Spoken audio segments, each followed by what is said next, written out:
This is the CIA's sacred secret: instant third eye activation. This is the military and CIA's most advanced secrets for third eye activation to achieve superhuman capabilities.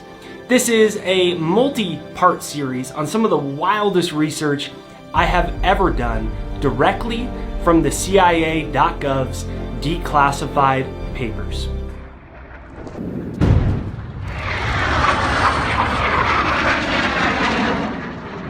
One time we had a small plane go down somewhere in Africa, and we were not able to find it by surveillance. So the director of the CIA heard about a woman in California that was a medium or something. I don't know the title for. And she gave him the latitude and longitude of the plane's whereabouts. We located the plane where she said it was. And that's the only time that I have ever experienced something that was inexplicable while I was present. Okay, believe it or not, that is actually the President of the United States, Jimmy Carter, discussing what essentially became the United States Third Eye spies, also known as a formerly top secret program called Project Stargate, which was later declassified with some 12 million pages of records from research that they did in conjunction with Stanford University Research Institute.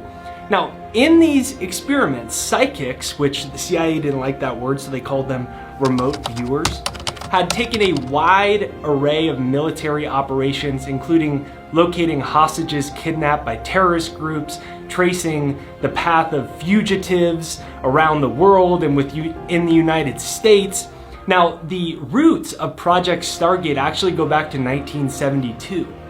The US military got reports that the Soviet Union was pouring a bunch of money into research with ESP and the ability to have people move objects with their mind. And in response, the CIA began funding its own top secret research, which was headquartered at Stanford Research Institute in Menlo Park, California.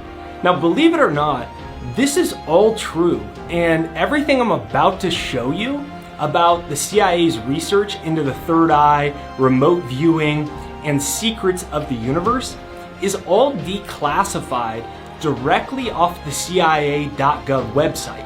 I actually used the Freedom of Information Act to request information from the CIA, and they actually sent me mail back from the CIA giving me all types of documentation. And I'm going to give you a sneak peek of the secrets of the third eye. Now, there's a fascinating documentary on this top secret experiment. It's called The Third Eye Spies. And in that documentary, they point out at one time humanity worshipped fire. The shamans called it magic, and people were actually afraid of it. Now science simply recognizes fire as another part of the natural world. And while this fear of fire is gone, the fear of the unknown, the fear of the human mind, the fear of the secrets of the universe, of psychic abilities, are still something people don't understand and are afraid of. And I'm going to break down some of that. Now, in this first fascinating experiment, there was a series of them at Stanford Research Institute where the scientists called it, with the CIA, remote viewing, because they didn't like the word psychics.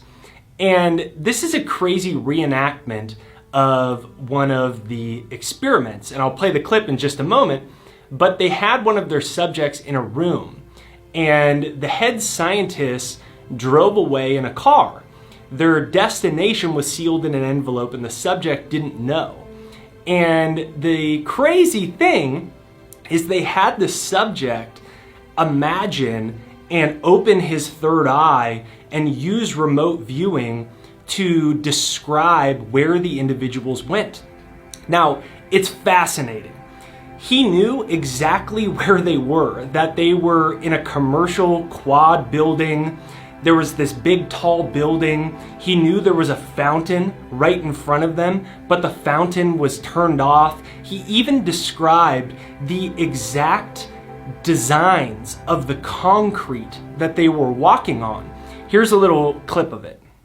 But back in the room, the subject began sketching and describing where he imagined they might be. Here was the tape recording that he made then. There must be buildings around, and this would be sort of an area enclosed of some sort, a quadrangle or a quad. And then I sort of felt that there might be a fountain around, but I didn't hear any water in it. There is a fountain. That day, it was turned off. Back in the room, the subject sketched a pattern he thought was crosswalks coming together in a circle. In fact, the courtyard is paved in this pattern. The courtyard where they were is 2 miles from the room where the subject was. There had been no communication between them. Now, if you thought that was crazy, this is only really the surface. In another experiment, Angela Ford was asked to help track down a former customs agent who actually ended up going on the run, and she told the story on CBS News. This is in conjunction with the CIA and their own declassified documents. I was good at finding people. I was good at locating things. Angela Ford was with Project Stargate for 9 years. In a sense, were you hired as a psychic spy? I guess, yes. Her assignment? To look for missing hostages and fugitives without ever leaving this building at Fort Meade in Maryland. I was called into session, and my boss asked me, "Where is Charles Jordan?" In 1989, Ford says she was able to psychically track down a former customs agent who had allegedly gone rogue. I said, "The man is in Lowell, Wyoming," and I spelled it Lowell. Ford was off by a letter. It was Lovell, Wyoming. Well, when my boss went to Customs and said, "We're still getting the Wyoming feeling," Customs said, "As we are speaking, we are apprehending Charles Jordan 100 miles west of Lovell, Wyoming." So you were right. We were right. Now, in another example, the head Stanford physicist snuck into a forbidden lab at Stanford University using one of the test subjects who claimed he was the greatest psychic in the world, and his name was Ingo Swann. And Swann actually claimed that he could move the needle of an unswayable magnetometer that was buried 30 feet below concrete in a classified design used to sniff out nuclear explosions. And it had a superconducting shelving, and its whole fame was that nothing from the outside could affect the magnetism of this needle. It was designed for nuclear bombs. Not only could Ingo perfectly sketch the design of the needle, but he actually moved the needle and messed up the magnetism of it. And this is when it got pretty interesting, because the CIA came knocking on the door. And they were all worried, "Oh my gosh, are we gonna get kicked out? We just ruined the Stanford needle magnetism system." And they said, "No, we don't care about that. We're a little weirded out that this guy could move the needle of a superconductive needle behind nuclear explosive shelving." And the stories just keep going. Here's a clip from NBC News that proves this is real. And so maybe one of the most important things about the work done here is that it has been published in one of the most conservative and prestigious scientific journals in the world, with this note: few readers will finish without wondering for at least a moment if indeed ESP might be possible after all. What a difference that would make to us all. Jack Perkins, NBC News, Stanford Research Institute, California.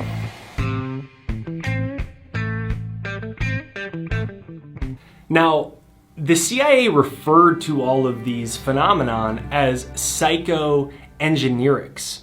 And in their documents, they define it as an individual who may psychically interact with objects, locations, organisms, or events. They said there's two main forms that they focused on in these top secret experiments. Psychokinesis, which is the mental power to move objects, and ESP, or telepathy, which they said cannot be explained by known sensory means. And in these top secret documents, they went on to describe remote viewing in more detail. This is a direct quote from the CIA's documents. The acquisition and description of mental means of information blocked by ordinary perception, distance, shielding, or time. Now, I have to admit, when I came across these documents, I wasn't that surprised because I've had my own experiences with this. And I'll tell you a pretty crazy story. I was really into all this stuff. And I had a mentor named Bob Proctor. And one day on my birthday, my wife and I were parked in her car looking at the ocean. And I wanted Bob Proctor to call me. And so I turned on Bob Proctor's seminar and I said, Ashley, we're going to do a little experiment and we're going to get Bob Proctor to call us. So we turned on his seminar so I could get into the energy of his voice. And I closed my eyes and I started imagining him calling me. I started imagining from my third eye that I was sending out basically like this telepathic energy to communicate with him.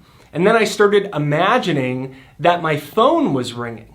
And I stayed in this energy of a reality that didn't exist to my senses, but it existed in my own consciousness. And we stayed in this vibe for a while, and then we were leaving to drive to the gym. And when we pulled the car out, none other than Bob Proctor called me. And I picked up the phone and I said, Bob, I just telepathically told you that you should call me. And he was just very matter of fact, yes, Jake, I know, how are you? What's going on? And I told him the whole story and he said that's the way the universe works. Now, one of the best ways to amplify the powers of your own mind is to actually train your subconscious. And I have a free success hypnosis. It's right there down below, jakeshypnosis.com. It's my free success hypnosis to start to reprogram your subconscious mind. Because the only reason this stuff sounds crazy to us is because we're conditioned to believe in so many limits of our mind that are really just illusions. And you can use my free success hypnosis to start to tap into those superhuman qualities and capabilities. It's jakeshypnosis.com. It's pinned to the comments and in the description right there down below. Now, I could go on and on and on with all these stories from these documents, and if you want to see more, give me a comment down below that says, I love this video, more please. And here's how I want to end it. I want you to do your own thought experiment. I want you to pick a singular intention. Whether it's to send a telepathic message to someone, whether it's to get information about the future. And I want you to start to practice to use these powers of your own mind. The easiest way to do this is to turn on my hypnosis, close your eyes, and start to imagine the energy at the points between your third eyes. This is where superhuman capabilities lie. And start small. Maybe see if you can get someone to call you. Maybe see if you can get an answer to a problem that you're facing. See if you can tap in to non-sensory information to get you the answers that you're looking for.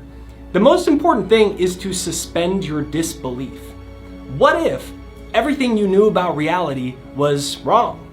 What if all of your seemingly real limitations in your own mind were just fabricated stories that we've inherited because they don't want us to know how powerful we are?